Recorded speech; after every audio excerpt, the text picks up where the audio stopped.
Hello, everybody.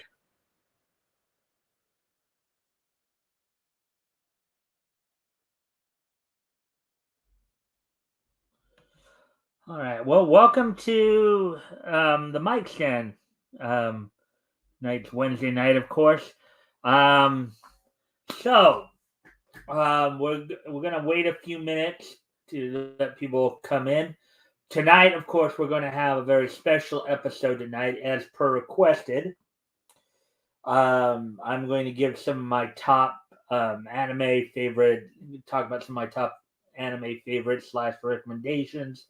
Now, I was asked to do five, but I couldn't really nail it down to just five. I figured I'd do a top 10 instead. So, as I said, we're going to wait a few minutes, give people a chance to come in. As we're waiting here, I'm going to take care of some stuff. So, I'll put some music on for the moment, give people a chance to come in. I'll be right back.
All right. So as I said, we're just waiting for some people to come in. Yeah. So basically, as we were talking a bit last night, of course, Jr. was asking me if what some of my top recommendations might be. Just waiting to see if I plan on doing that tonight. But as I said just before I went off for a moment, I'm going to be giving the top 10 recommendations, not just top 10 favorite slash recommendations, not just five. So double your pleasure, double the pleasure, double the fun, right? Anyways, let me just this real quick.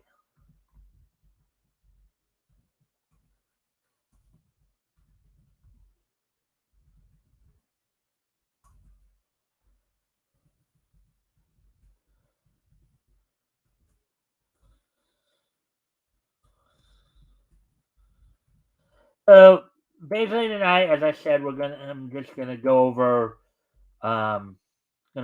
of course, as I said, the some of my top anime favorites slash recommendations. Also, so what I'll probably be doing is I'll be just reading at least part, if not all, the the synopsis, of each anime, and then giving my own, of course, impressions of the anime.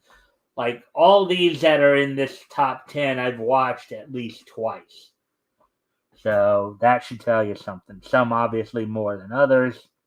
Some of them I've watched 3 or 4 times, and then there's one, the top one, when I get to that. That one I've watched, I think, 8 or 9 times. So basically, as I said, I'm just waiting to see. We'll probably give it a little more time here. It's like 6 minutes in. Normally, I'd have started by now, but I'm going to go ahead and just wait a little longer to just wait a little bit longer to give people a chance to come in, catch the show here. So, anyways, we're just, as I said, just waiting for people. And I'm going to go off camera here for a quick moment. I want to see what's going on. Anyways, I'll be right back.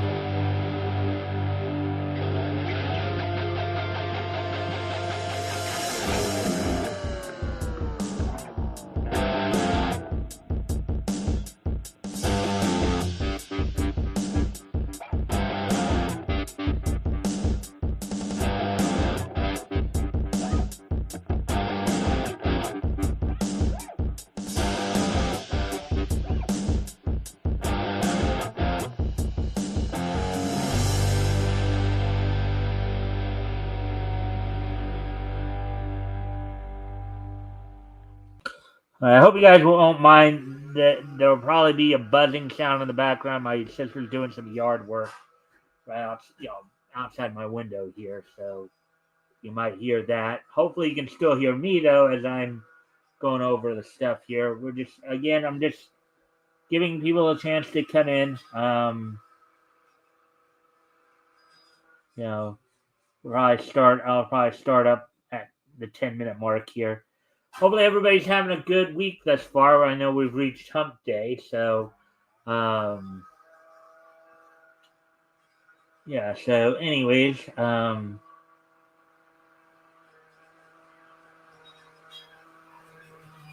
like I said, tonight I'm gonna go over my top 10 anime favorites, recommendations, and then and tomorrow night we'll be back to the niche newscast, and then Friday, of course, don't forget, have Rex Christian here from Devil Flyer Momentum, and co-hosting our weekly look back at comics history, finishing up with finishing up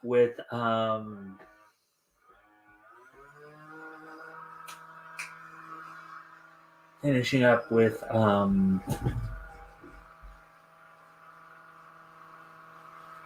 October coverage of October 1939. Anyways, let's see now. 9:50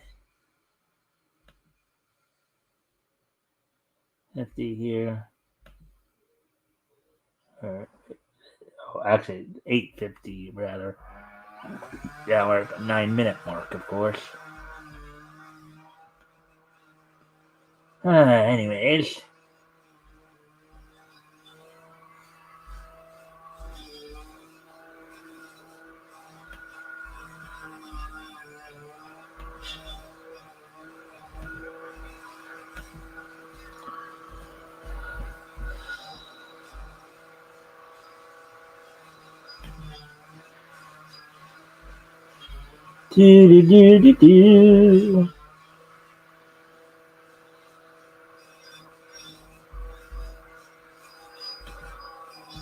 All right, so let's see now. 9:46.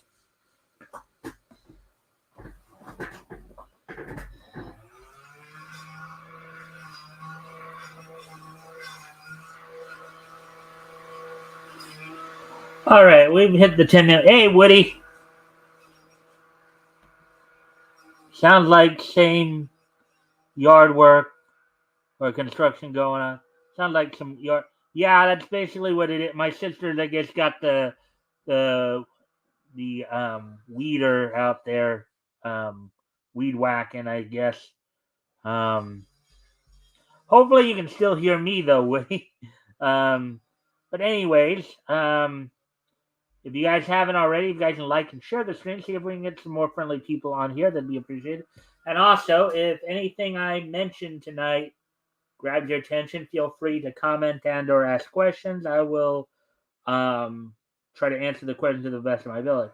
Now, as I said, tonight is a special episode in which we're going to focus on talking about my top 10 anime favorites / recommendations as per requested last night by J.R. Exner, who I guess is not here yet, here now.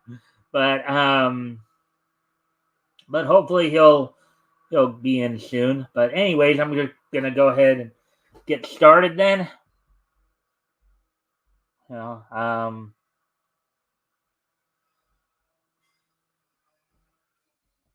so without any further ado, let's go ahead and get started with that. All right, so I'm gonna do it in kind of countdown style. So we'll start with number 10 and go down to 1. So 10th on my list of all time, 10th 10th on the list of my top 10 anime favorite / recommendations is Aria. Now, Aria, of course, is based on a manga. Now, Aria has a bunch of different seasons. There's Aria the animation, Aria the natural, Aria the origination, Aria the Averie, and then there's Aria the OVA Arietta. So I'm gonna read off at least a portion of the synopsis here, depending on how long it is. All right. Read off the synopsis here. Kind of give you a background of, kind of give you the basic understanding of what this one is. So number 10, Aria franchise, comprising of something like 4 full seasons and an OVA. Aria the origination, Aria the natural, or Aria the animation, Aria the natural, Aria the origination, and Aria the Aviere, and then Aria the OVA Arietta. So this is what Aria is about. And then after I read this, of course, then I'll give my impressions of it. So Aqua and Aria take place in the early. Now Aqua is kind of the planet they're on, and you'll see here when we get into it. So Aqua and Aria take place in the early 24th century, starting in 2301 AD, in the city of Neo Venetia,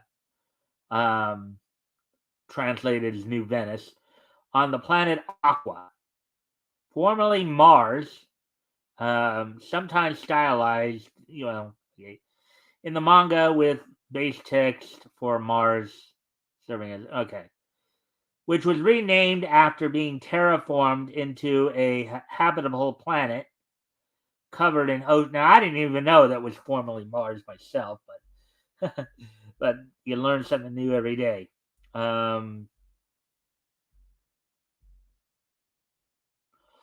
Around 150 years beforehand, 150 years before 2301 AD, Neo Venezia, based on Venice in both architecture and atmosphere, is a harbor city of narrow canals instead of streets, traveled by unmotorized gondolas. So basically, the idea here is that it's a lot of beautiful scenery. You know, um, so anyways, at the start of Aqua, a young woman named Akari arrives from Manholm, formerly Earth, sometimes to become a trainee gondolier with the Aria Company, one of the three most prestigious water guide companies in the city. Her dream is to become an undine, a gondolier who acts as a tour guide. See terms below. As she trains, Akari befriends her mentor, Alicia. Trainees and seniors from rival companies, Aika, Alice, Akira, and Athena, and others in Neo Venetia. Aqua covers Akari's arrival on Aqua. I guess Aqua is an alternate title for for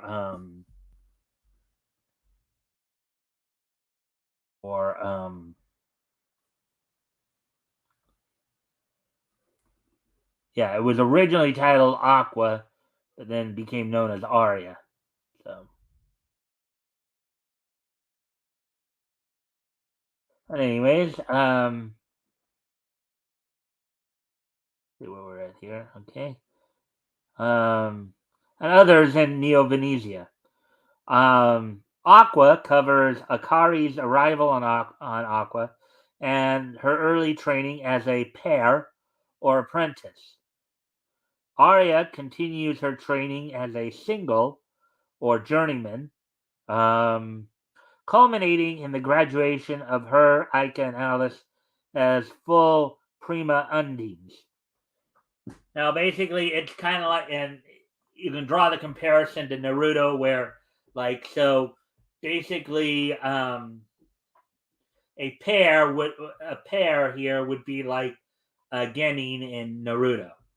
Um, for those of you who know Naruto, a single would be like a chonin, a tuning, and then a prima would be like a jonin.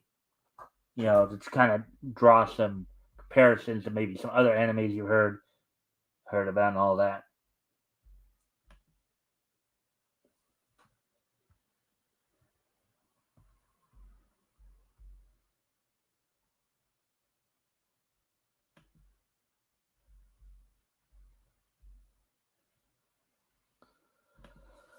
Huh.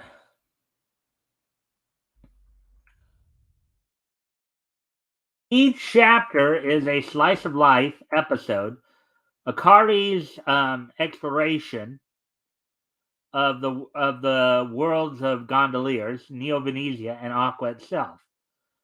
Um, Armano frequently so Armano is the name of the writer of the manga, I guess. Frequently uses several pages of lush art to depict an environment showing the wonder of both everyday activities as well as one of a kind events. It has been described by reviewers as very similar in tone and effect to Yokohama Kadashi Kiko.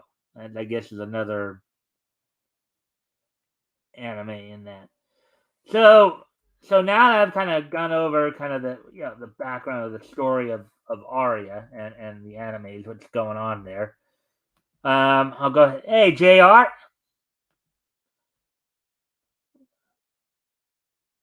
Hey, Woody and Mike. Sorry, I'm like, no problem, man. I'm just glad you're here because I'm as per your request. I'm going over my top. Gone over my top.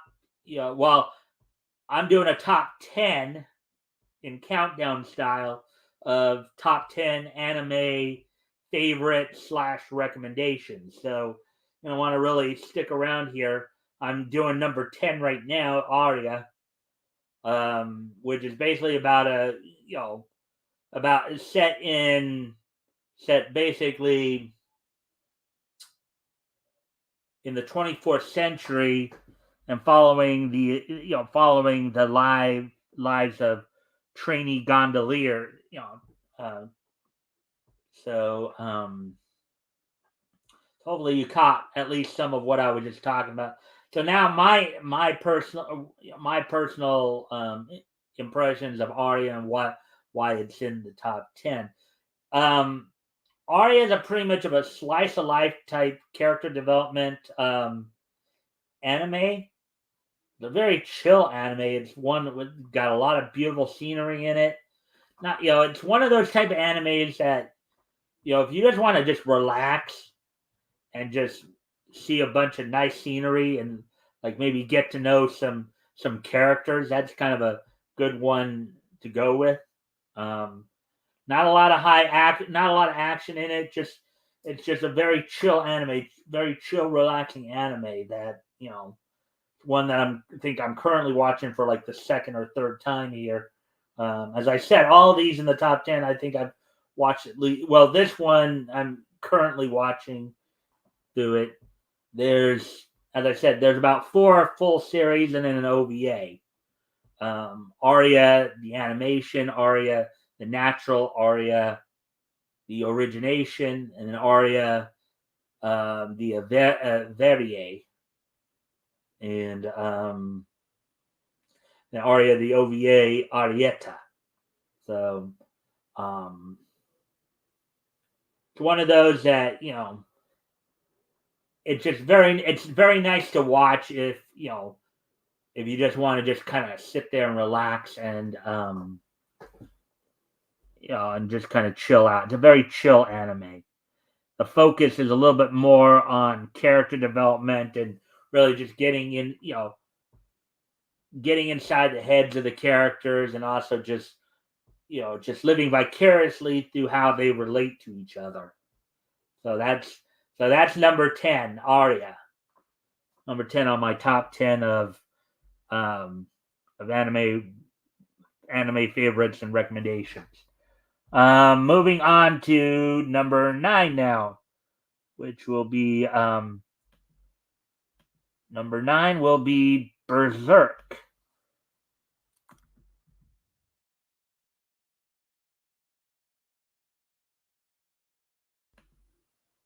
And it's now, granted, there was a recent remake of it done as well here, but I like the 97 the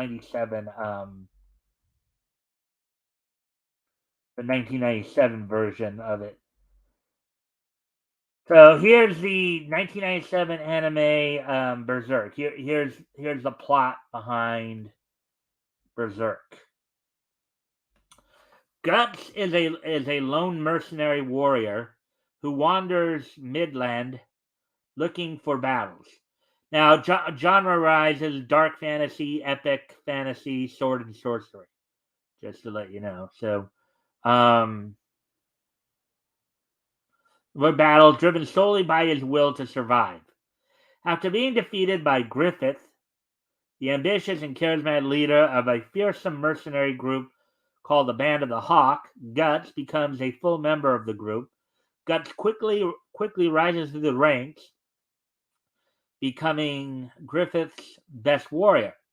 One day, Griffith shows Guts his Baelet, a mysterious demonic relic, and tells him about his dream to rule a kingdom of his own.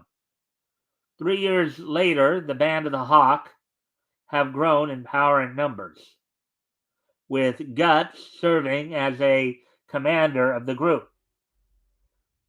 Guts encounters Immortal Zod, a fearsome giant warrior who, after nearly killing him and Griffith, spares their lives upon seeing Griffith's Baelet, warning Guts of an inescapable death when Griffith's dream dies.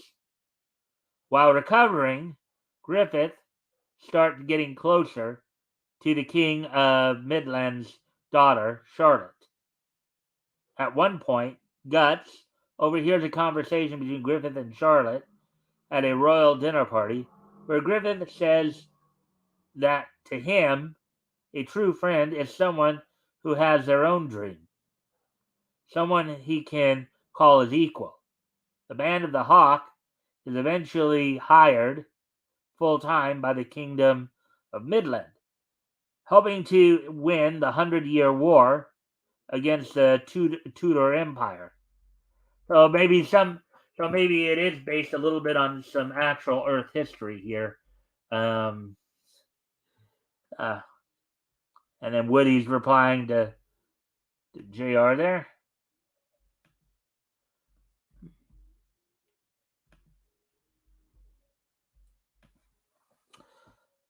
Let's see where.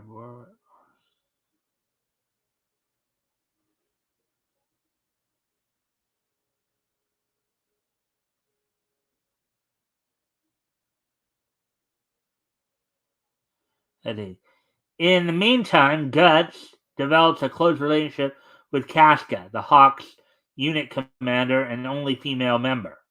Sometime after the Hawks' victory, Guts decides to leave the group to stop living for Griffith's dream.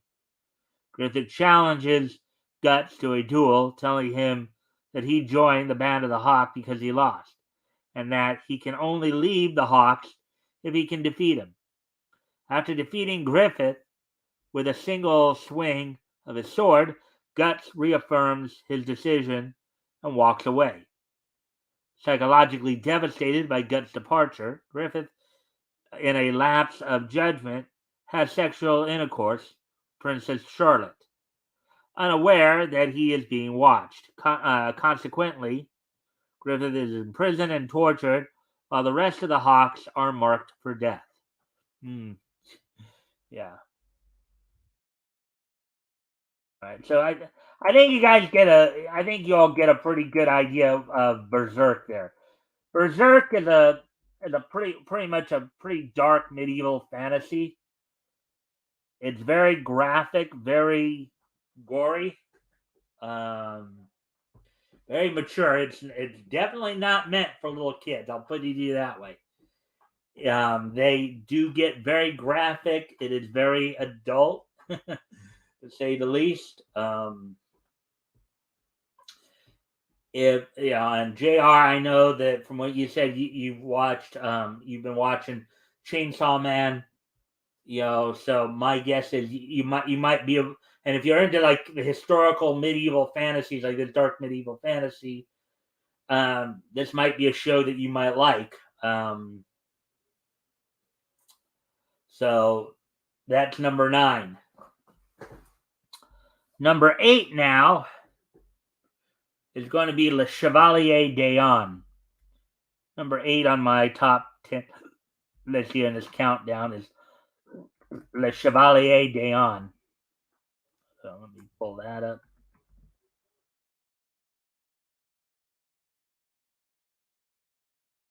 Right.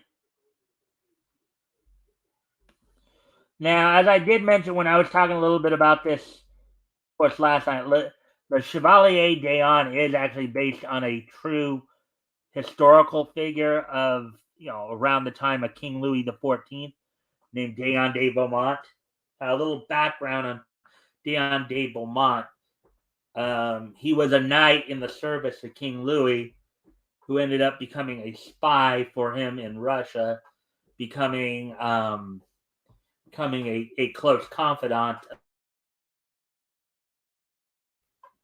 Now, the thing is, he was when he was undercover, he took on the persona of Leah de Beaumont, a woman, and he was able to pull this off because supposedly, according to some sources, he suffered from um, some kind of medical condition where he essentially did not go through puberty. Apparently,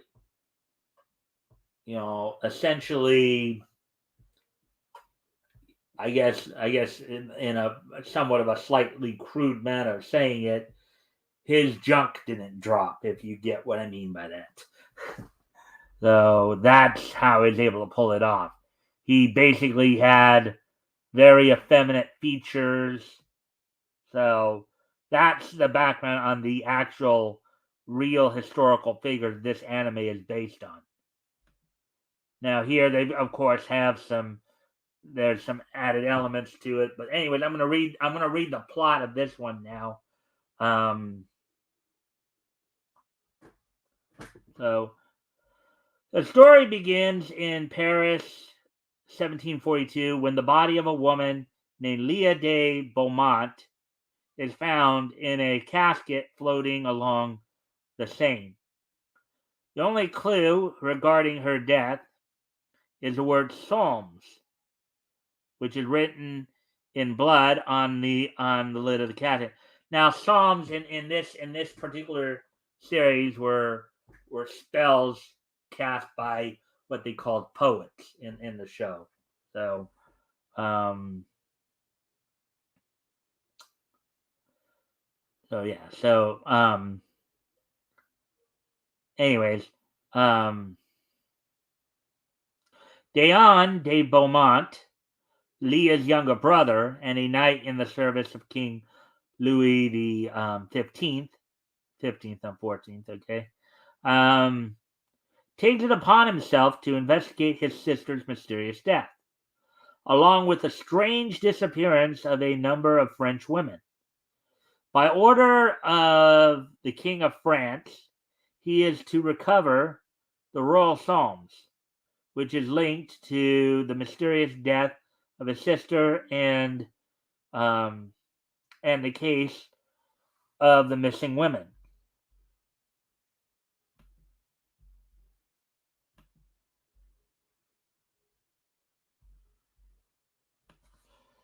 Yeah, this again another dark historical fantasy thriller type. Just so you guys know, um, should be remembering to say that.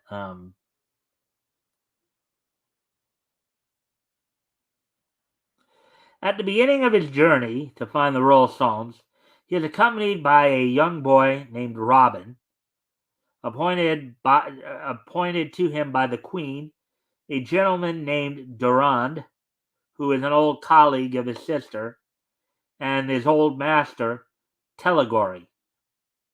The four musketeers traverse across France, Russia, and England, trying to get closer to the truth and the royal psalms. However, it is soon known to them that a fifth member is in their party. Loyalties are tested as they usher further down the path of the royal psalms. So that's essentially what Le Chevalier d'Eon is about. It's a very interesting anime with some very interesting twist. Um, it's dark. It's a dark historical fantasy, as they put it. Um, some of the terms in there. Psalms are spells, and poets are the caster of those spells. Now, the way that they actually cast the spells is they air write the spells. It's like if when you watch the show when they're going through when they go into the entrance music and the opening and the open the opening theme and all that, you see some of the characters like doing all that this like with the music in the background. The poets have a power to cast spells that they call psalms, and it's a very interesting take, a very interesting interpretation of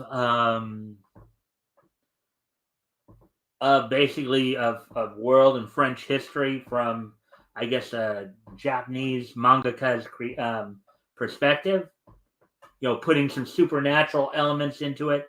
Now, in the anime, Leah and Daeon are two separate people. They depict Leah as Daeon's sister. Okay. In real life, they were one and the same. Leah was basically Daeon's female identity, as an undercover spy for King Louis the 15th in Russia. So that's number 8 right there, Le Chevalier d'Eon. So thus far, I've told you guys about Aria, about about Berserk, and about the Chevalier d'Eon. So those three thus far. So now we continue on. And if you haven't already, if you guys can help out by liking and sharing the stream and seeing if we can get some more friendly people in here to learn some of this stuff, that'd be appreciated. So the next one, number 7. Number 7 will be trying to remember.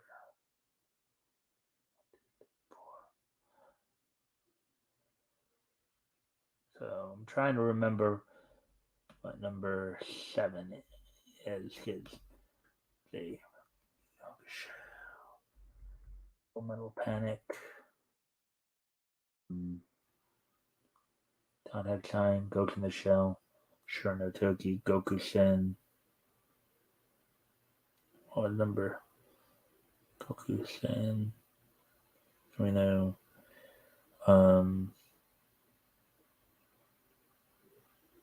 Chevalier down. And so what was? I know that I did have numbers. I guess Kingdom. Kingdom was number 7. Pretty sure of that.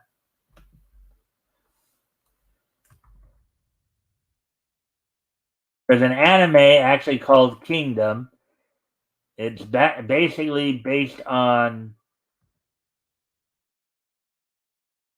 based on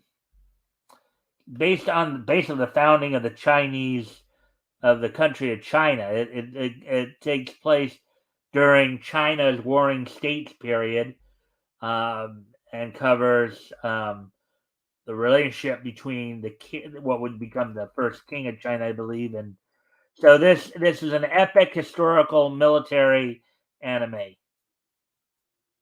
So,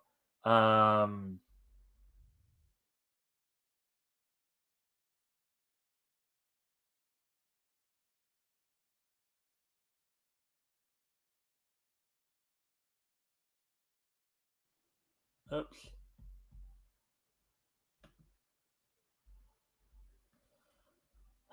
So it ran for something like 2 or 3. Yeah, it ran for 129 episodes. Oh, that's manga, and then the anime ran in total for 129 episodes. Oh, it's still apparently going on too. With newer episodes, originally done by the first 77 episodes, I believe, were done by Pierrot. Or wait, no, Pierrot is a company that's producing it. So here's Kingdom, the historical context of Kingdom. So the story of Kingdom is a fictional adaptation of the Chinese history period known as the Warring States period, which ended in 221 BC when Ying Zheng, king of Qin, succeeded in conquering the other states and unifying China. Several of the characters are based on historical figures. Many characters will take the names of people in history, and other times they will have completely different names. Oftentimes, this is the result of Japanese kanji, borrowing from Chinese characters, and some Chinese names have no equivalent characters in kanji. So that's basically that's essentially what you know, that's essentially what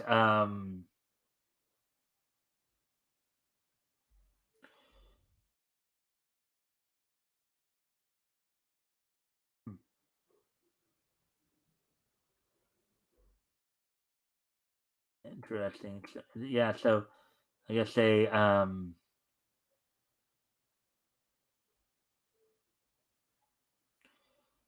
I think they seem to change the English voice is around a bit in the later seasons. So, anyway, so that's pretty much what it's more or less about. This one is a very intriguing one as well. It's an epic historical fantasy. I think I've seen the first 77 episodes. I wasn't even aware that they had added more episodes, but um, as you can tell, there multiple seasons, 3 seasons there. Very interesting story. You know, it's an epic. It's basically, as they said, an epic historical fantasy with with some military aspects to it. It's one you can really get into if you like them. If you like if you like watching, how something like if you're into like historical anime, this is a good one to kind of get into. It's got some good storytelling involved. So, anyways, that was number 7. So now moving on to number 6. Um, Now moving on to number 6 here, which will be Goku-sen.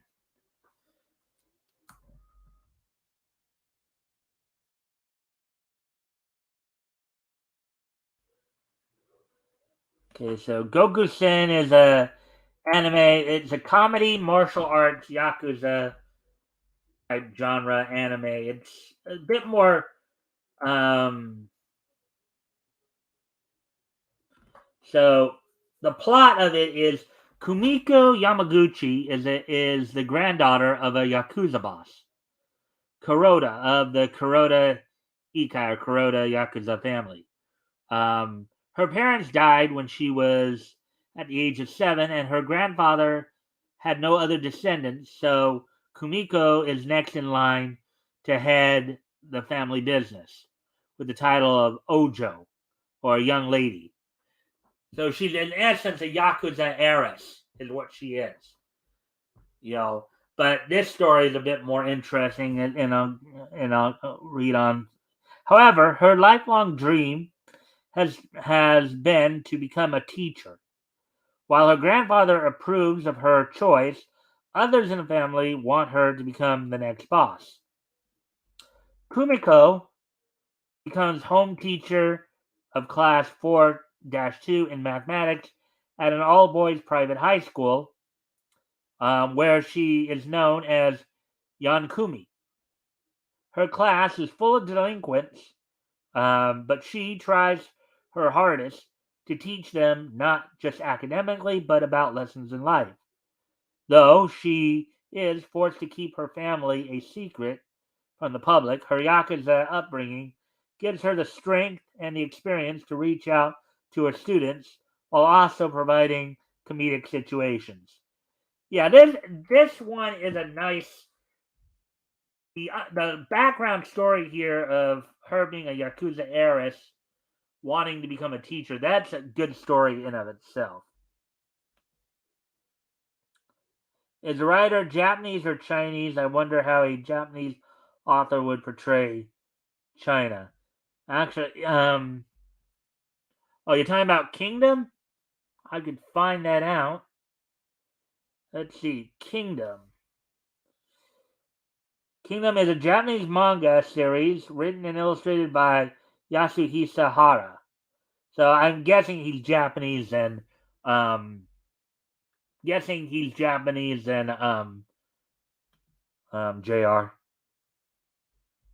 So it was a Japanese mangaka who wrote Kingdom. Um, so, anyways, going back to Goku-sen here. So this one and it's got some absurdist humor too. It's got some over the top type humor too. Some good situational comedy here in terms of just how the characters relate to each other and how they react to each other's behaviors. There's some comedic aspects thrown in there with Kumiko, basically trying to balance her life as a Yakuza heiress and a teacher. There's some interesting, kind of play at.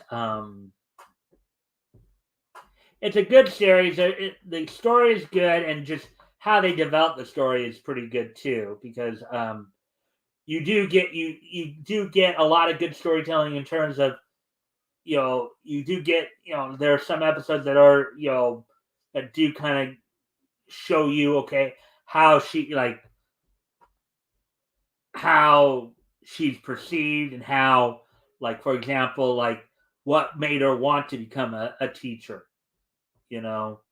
um and it's a very interesting story in watching this young woman of 20, this young 20 something woman, trying to find that balance between her life as a teacher and her life as a Yakuza heiress. So that's pretty much my impressions of that one. So we got to the bottom half of the top 10 there with let's see Aria, Berserk, the Chevalier Daon, and Kingdom, um and then Goku-sen. Now we're gonna get to the top half of that top 10, the top 5, as it were.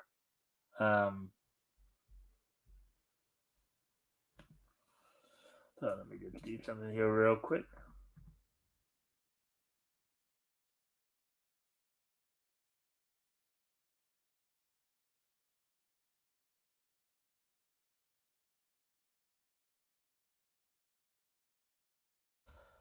All right, so the next one is number 5 on this countdown of top 10, my top 10 anime favorites, um, favorite slash favorite slash um, favorite slash recommendations.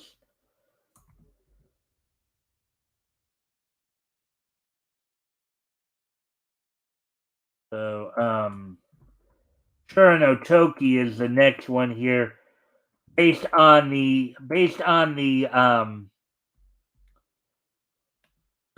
manga Shura no Mon. Shura no Toki is actually a prequel to Shura no Mon.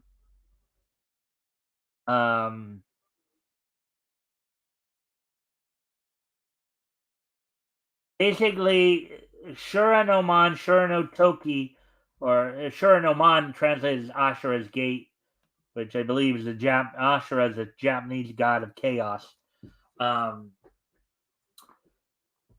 Shura, the Shura manga series follows a family line of a particular family called the Mutsu family, who developed their own style of martial arts, which you could almost call like a hybrid of every martial arts that ever available. Um, the anime Shura no Toki is more of a prequel to Shura no Mon, as Shura no Mon is set more in modern times and follows the Mutsu of present day, as he looks for opponents to challenge to test his skill. In Shura no Toki, that was a prequel series that followed, his ancestors' paths to find. Oh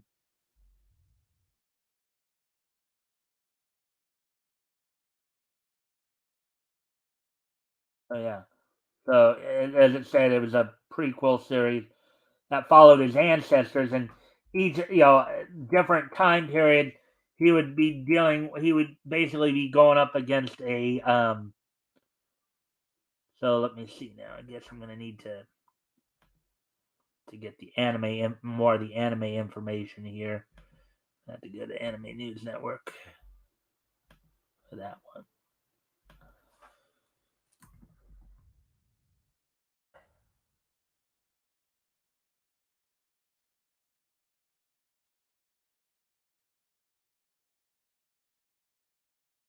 Chrono Togi, also called Age of Chaos. So basically, so the plot summary from here goes: legends tell of an invincible martial art known as the Mutsu Enmei Ryu, an unarmed style that allows the user to defeat any number of armed opponents using incredible speed and strength. This is the story of three generations of those who bear the name Mutsu, and their encounters and battles with the strongest fighters of their era. So it's a 26 episode anime that basically follows three members of a family at different points in time. Yakumo Mutsu, the first, like in the 26 episodes there, the first, I think it's like the first 7 or 8 episodes follows Yakumo Mutsu, who and leads up to his encounter against Musashi Miyamoto, who was considered a one of the great samurai of the late 16th century, I believe, either 15th or 16th century, not in the 15th century, but and then a generation later, there's Takuto, who another like 7 to 8 episode arc that covers his encounters with Jubei Yagyu, another great swordman. And then a couple hundred years later, they follow the path of Izumi Mutsu, who becomes who eventually battles, defeats, and befriends Ryoma Sakamoto, the legendary Japanese revolutionary during the Bakumatsu period. So, so that's Shura no Toki. The thing about Shura no Toki is, if you like fighting animes, there's one that doesn't. A lot of people talk about like Dragon Ball, talk about one I'll talk about later. Yu Yu Hakusho is another popular one. Naruto, Baki the Grappler. Naruto is a little bit more than just a fighting anime, but the thing about this particular martial arts martial arts anime is that you see some incredible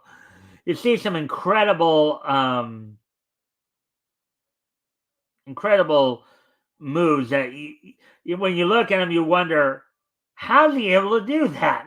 That looks impossible, and yet he pulls it off. So this fictional martial arts style called Mutsu Enmei Ryu, it's like you wonder how he pulls off some of these moves. It's just through constant training. It's one that I would highly recommend. It's a pretty good one you get into. So now with that being said, now we're moving on to number 4. As we've been counting down the my top 10 anime favorites / recommendations. The next one is Ghost in the Shell. Now, some people may remember watching this. There's Standalone Complex, and then there's also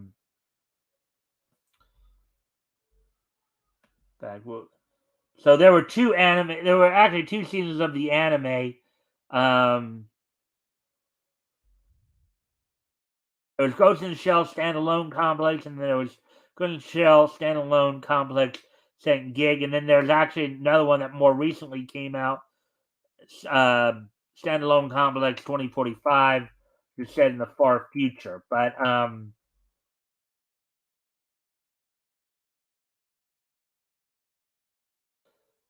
let's see. So Ghost in the Shell told the story of the fictional counter cyber terrorist organization Public Security Section Number 9, led by protagonist Major Motoko Kusanagi, and is set in the mid 21st century Japan.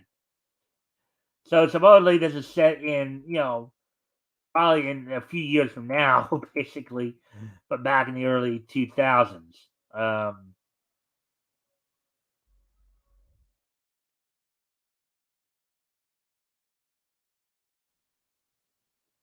Let's see now.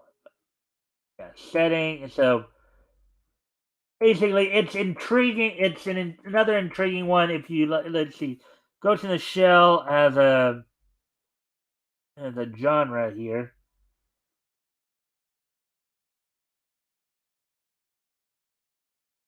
Okay, so the standalone complex TV in 2002, Ghost in the Shell standalone complex premiered on um, a new telling of the Ghost in the Shell independent um, from the original manga. So um,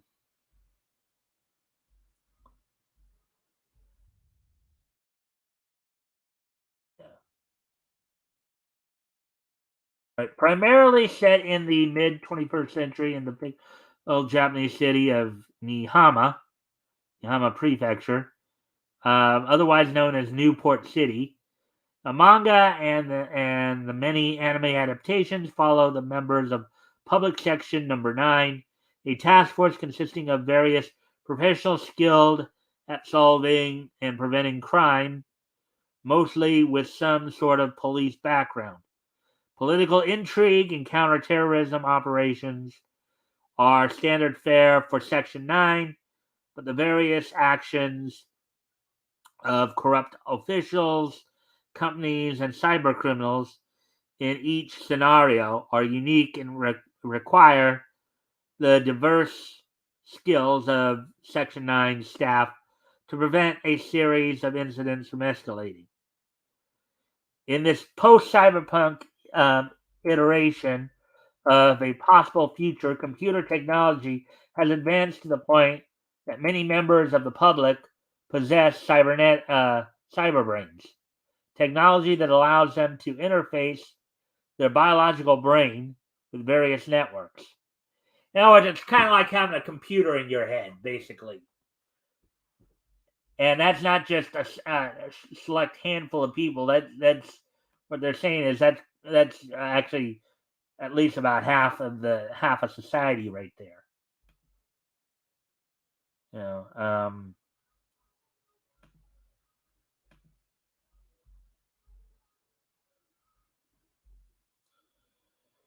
so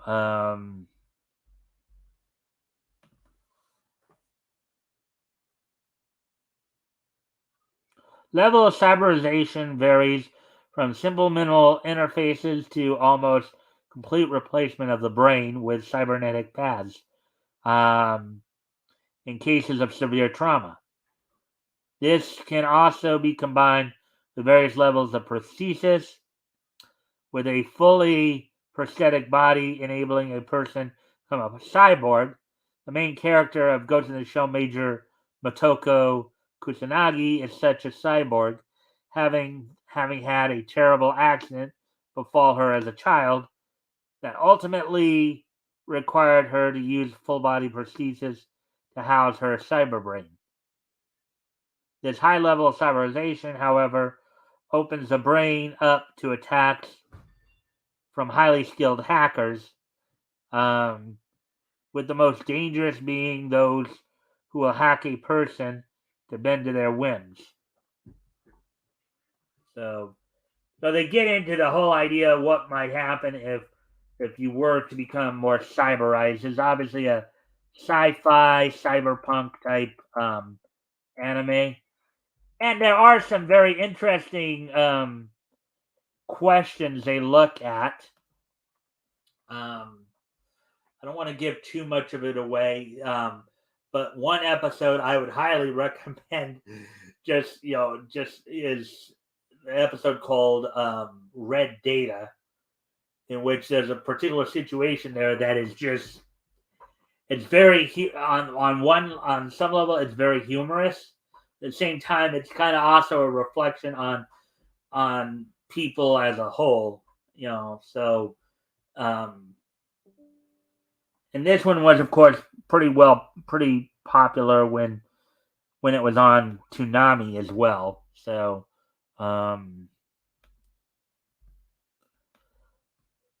now getting ready, and it looks like we are going to go beyond the hour here, which, but that's okay.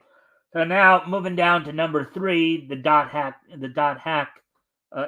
sign.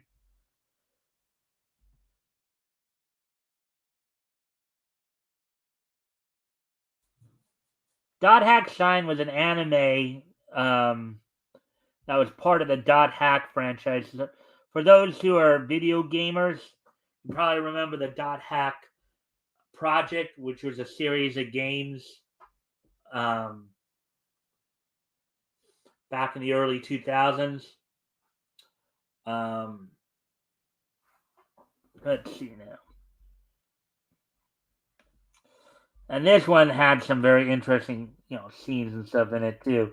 The setting for it, the series is set in fictional 2009, introducing a computer virus called Pluto's Kiss as the cause of a massive internet shutdown. The results are described as catastrophic. Traffic lights shut down, planes collide in midair, and the American nuclear missiles are nearly launched. As a consequence, cyberspace is subjected to severe restrictions. The virus affects all operating systems except one, Outmit OS, the only operating system immune to all computer viruses. Of course, we've already passed 2009, so we know this didn't happen. But this of course had the whole idea. Even though it was after the year 2000, it was the whole Y2K argument, right? 2 years later, free access to the network recovers, bringing with it the release of The World, the first online game since Pluto's Kiss, developed for Ultimate OS. The world portrayed as a fantasy setting wherein player characters can be different classes and venture by themselves and go searching through dungeons or join with others to form parties, fight monsters and level up, collect new items, and participate in special events. Kind of like most MMORPGs today, right? Multimedia online role playing games.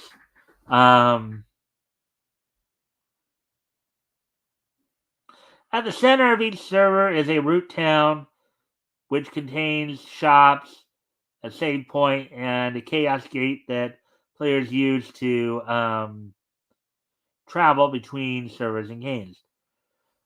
So Harold Horowitz is introduced as the creator of the world.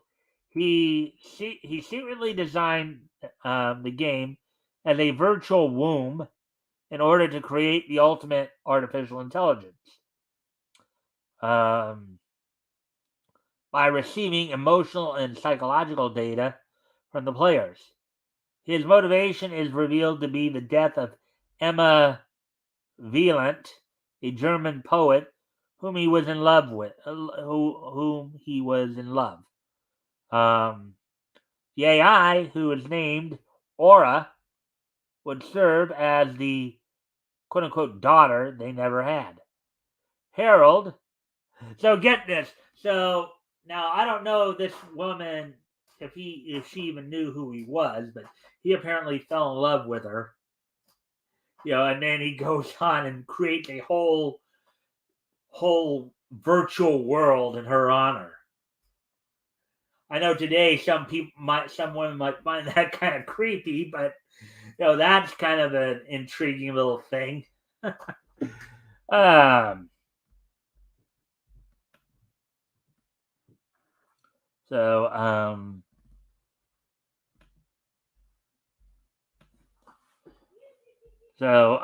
let's see. Continuing on here.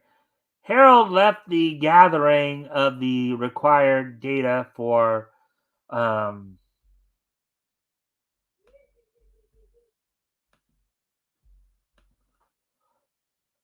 requiring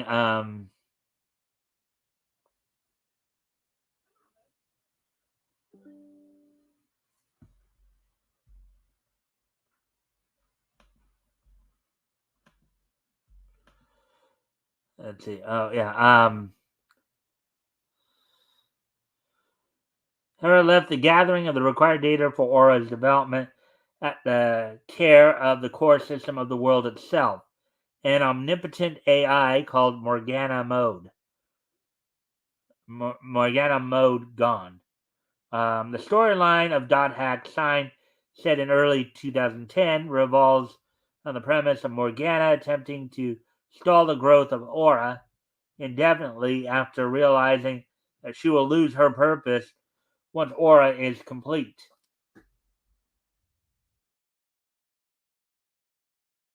So here's the plot. I may not read the whole plot here, as that's quite a lengthy plot there, but to give you an idea of what's going on here. The series follows a story about Tsukasa being mind trapped into the game. Despite being a quote fantasy quest type adventure, unquote, it does not rely on action sequences. Instead, the show is driven by mystery, slowly revealing the secrets to the viewer while paying much attention to individual characters. Questions like what happens to Tsukasa in the real world, who he really is, and why he cannot log out are driving points of the story. So essentially, what's going on in Dot Hack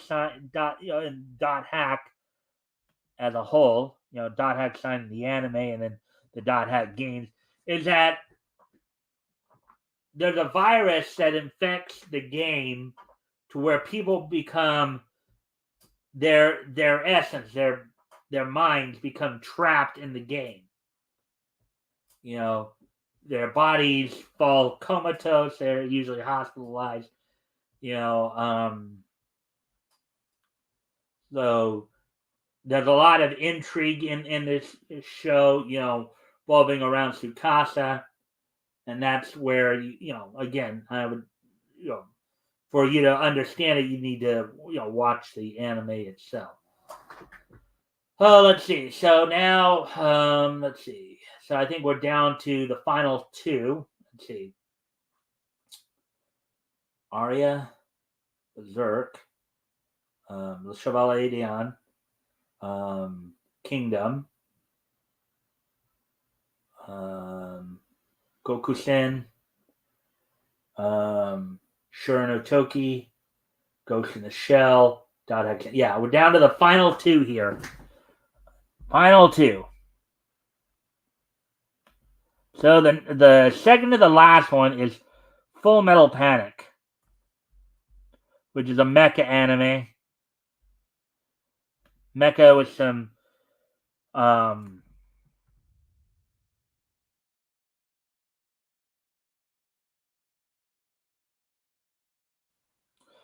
now this is another one that's it's a more of a media franchise, action, mecha, military.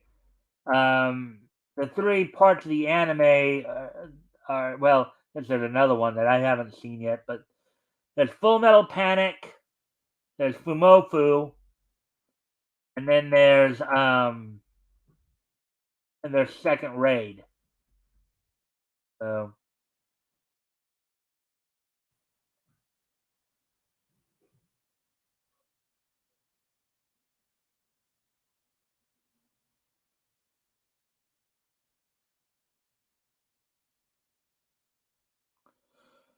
yeah, okay. So going back up to the plot here. So and they gave a so the plot of Full Metal Panic is this: the series follows Sosuke Sagara, a member of a covert anti-terrorist private military organization known as Mithril, tasked with protecting Kanami Chidori, a spirited Japanese high school girl. He moves to Japan to study at Chidori's school, Jindai High School, with assistance from his comrades Kurt Weber and Melissa Mao. Having never experienced social interaction, Sosuke is seen as a military maniac by his schoolmates as he interprets everyday situations from a combat perspective. He comes to relate to Chidori, who realizes that Sosuke is protecting her, but he does not reveal the reason due to orders, as well as the fact that he does not know why Chidori is being targeted by different organizations. So that's pretty much the gist of it. Basically, for a little bit deeper aspect on that one, and that one I think I've watched something like 4, 5, 6 times. Um, Full Metal Panic. So Sosuke essentially he didn't have a quote unquote childhood as most people would know it. Okay, he was a child soldier. He ended up in that military organization. Um, so all he knew was military life. He did not know civilian life. So one of the other appeals to it, and in fact, Fumofu, it's kind of funny because the first season of Full Metal Panic looks at things more from, I guess you could say, looks at things more from the military aspect of him protecting Chidori and keeping the bad guys away from her, and then you get to Fumofu, which is now Fumofu. Full Metal Panic Fumofu is what I would consider one of the funniest animes of all time. It's got quite a bit of absurdist humor, way over the top, very hyperbolic. You know, um, one of the appeals, at least for me, for Full Metal Panic, is just watching Sosuke and how he interacts with people. There are times when he's in certain situations, and you can just tell. Okay, even you can just tell what's going to happen because again, I don't want to give away too many specifics here, but it's one that you should definitely watch. Um, so it's just that. Oh, and one other thing I forgot to mention at the very beginning too. For those, what you have to understand about anime too is that in the majority of anime, the majority of them. Now there are a few differences, like Ghost in the Shell, like Berserk, but particularly a lot of the slice of life animes, or the ones where there are slice of life aspects to it. Um, a lot of those, a lot of your main characters are between 13 and 18. They're middle school or even high school age individuals. So that's another thing you need to take into account with a lot of this. You know, some have, there are a few that where the adults are involved, but a lot of anime are, a lot of anime characters, a lot of main characters in a lot of animes tend to be 13 to 18, especially in these slice of life genres. Um, or at the oldest, maybe young adults, like what we were talking about with My Tiny Senpai last night.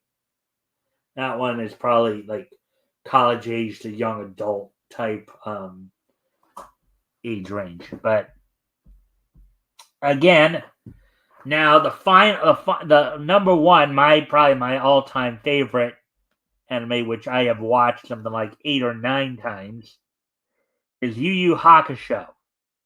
That one's a fighting martial arts anime.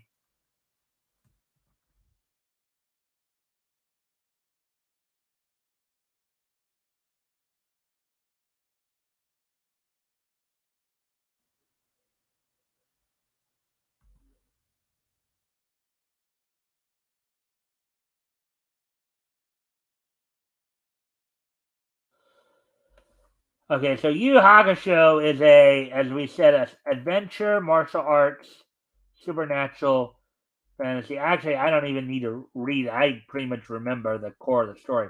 So basically, the story follows Yusuke Urameshi, who he's basically he's a delinquent who seems to be on the road to nowhere. No father, kind of an absentee alcoholic mother. Of course, typical delinquent, where he sits there, he gets into fights, cut school. I think now, granted, when they were showing it here in the States, back in the early 2000s. Now, originally, of course, the anime came out in 92, 94. And I think even in the States, when they localized it, they edited out some of the content because, I think in the manga, in the manga, he would curse, he'd swear. There was even some points where it looked like he would smoke and or drink alcohol too. So he was considered the bad of the bad. Everybody feared a lot of his own classmates feared him because he had enough fighting skill and talent to just beat the what out of people. It didn't matter if they were bigger than him. He was a very feared fighter. And so he was a delinquent on the path to nowhere until one day, to everybody's surprise, he saved a little kid from being hit by a car. Now, initially, he didn't seem to care about this kid. This kid, was playing ball near the street. He was playing on the sidewalk near the street. The ball gets away from the kid. The kid goes out in the car. And when Yusuke sees that the kid's about to be hit, or looks like he's about to be hit, he dives into the street to save the kid, only to get run over by himself and end up dying. Now, the thing is, it's a bit of a redemption story in the fact that he's given the chance to come back to the living if he becomes what they call a spirit detective, basically like a cop who fights, demons and corrupt humans. The first, it ran for something like 4 seasons. The first season was kind of a microcosm of what the other 3 seasons would be, in which, it'd be like in one arc, he'd be fighting demons, in another arc, he'd be fighting corrupt humans. It'd go back and forth, and then you'd have entire seasons where, like in the Dark Tournaments, it was basically corrupt humans with some demons, and then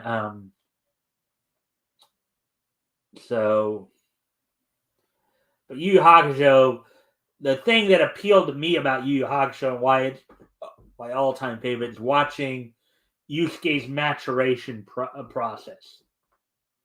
He goes from being this very hard-edged, delinquent kid to, due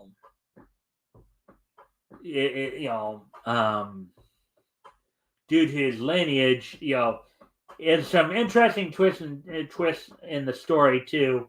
I don't want to give everything away with it, but it's a good watch. It's a good story. There's a lot of character development there. There's a lot of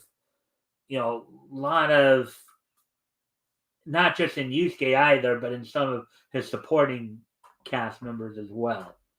It's a world that I think you all would pretty much enjoy. Okay, so hopefully I was able to give you guys some ideas of some anime to watch there. I hope you guys enjoyed that. JR, I hope that gave you some stuff to at least look up for yourself to check out, since you asked about it. Tomorrow night, of course, we'll be going back to the most likely I'll probably be covering any comic showcase on Bleeding Fool, unless he didn't do one this week, then but basically but with that, we'll start to wind down here. As I didn't do a niche newscast tonight, that means no wrestling wrap up for tonight. I'll return tomorrow as well. But with that, we're going to start to wind things down by taking a look back at this day in each history. History! 73, 98, and 2008. All right, so without any further ado, let's take a look back at this day in each history. History!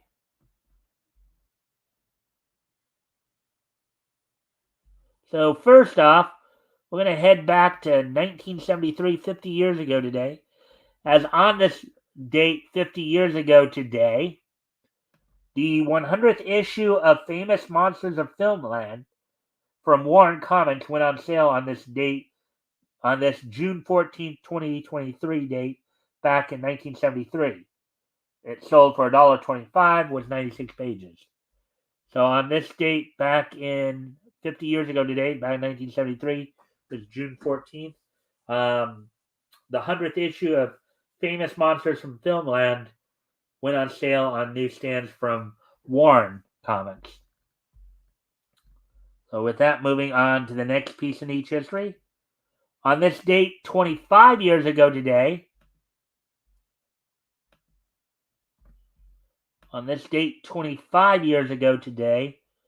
from the Baltimore Arena in Baltimore, WCW had its Great American Bash event.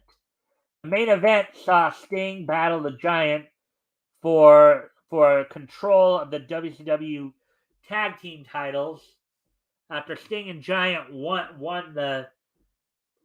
initially won the WCW tag titles from Scott Hall and Kevin Nash, the Outsiders, is where Scott Hall had turned against Nash and the Wolfpack and decided to join NWO Hollywood. Sting was kind of given an ultimatum, join the NWO Hollywood or else. So the two of them would battle for control of titles with the winner, of course, getting to choose a new partner. Sting would choose Kevin Nash and align himself with NWO Wolfpack. Other matches on the card included seeing Hollywood Hogan and Bret Hart defeat Roddy Piper and Randy Savage. Roddy Piper defeating Randy Savage in a minute 37. This was in essence to help write Savage off TV for a while, as he seriously needed to have his knee repaired. So they needed to get him off TV. Goldberg retained the United States Championship in a title defense against Conan. Booker T defeated Fit Finlay for the WCW World Television title. A battle of the Guerreros. Chavo Guerrero Jr. defeated Eddie Guerrero. Chris Jericho defeated Dean Malenko by disqualification to win the WCW World Cruiserweight title. The beginning of the show saw Booker T take the deciding match in the Best of 7 series he had with Chris Benoit to become the number one contender to the television title for the chance to face Finlay. So that happened back in 1998. And then going back 15 years ago today, from 2008, on this day in 2008, 15 years ago today, SpongeBob SquarePants premieres in Romania on the now defunct television channel Boom Smarty. So on this date back in 2008, 15 years ago today, SpongeBob SquarePants premiered in Romania. So there you go, guys. I thank everybody for being here. We went a little long tonight, but I hope that you guys did get I hope that helped in looking for some anime to check out for you, JR. So with that, guys, I thank you for being here tonight. And let's see, we'll be back here tomorrow with more Niche News. Also, Friday, don't forget this Friday, of course, I have Double Flyer Momentum Rex and Double Flyer Momentum coming in, as we'll be going over. Hey, Rick. You might, if you're interested in finding out some of my favorite animes, you might want to go back and rewatch this show. So, um, with that, guys, I thank y'all for being here. As I was saying, we'll be back here. You'll be back here tomorrow with more Niche news, and on Friday, of course, having Devil Flyer Momentum come in to co-host our weekly look back at comics history, in which we'll be finishing up our coverage of October 39 with looking over Comics on Parade Volume 1, number 15. So, with that, I thank you all for being here. I hope to see you all back here tomorrow. Bye.